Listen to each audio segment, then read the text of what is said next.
মেলায় এই মুহূর্তে আছি ইকো পার্কর হরিণগুলা দেখতে পারলাম। সব সময় দেখা যায় না, কিন্তু আজকে ভাগ্য ভালো। একটা হরিণ সবথেকে দামি ওই যে সাপ, ময়ূর পাখি তার আছে। সেন্টে হে নিজে আত্মার হয়ে যায়। খুব ভাগ্য সুন্দর। ভালো এর লাগি আজকে আইয়া দেখা গেছে হরিণগুলা। সুন্দর দেখান তিনটা কি হরিণ। চমৎকার সুন্দর। আরো এদিকে আছে, ওই এই সাইডে আছে। বেটা বেটি এইখানেও আছে।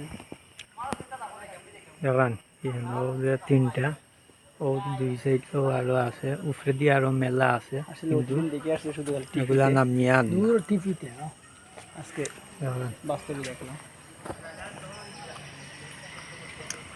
উফ চমৎকার।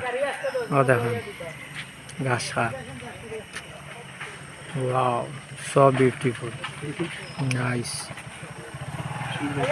অনেক সুন্দর। বাউতে আইয়াম, ও দেখো কাউফে এতদিন আমরা টিভিতে দেখছি শুধু হরিণ, আজকে বাস্তবে দেখলাম সিলেট ইকো পার্কে এসে।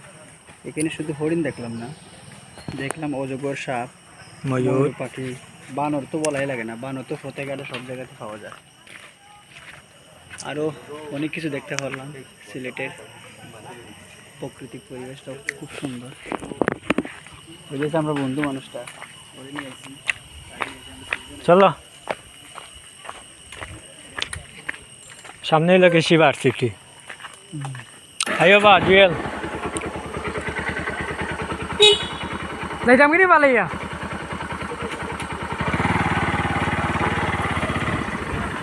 স্যার ছবি তুলে আগত ছিল তুলিলাম।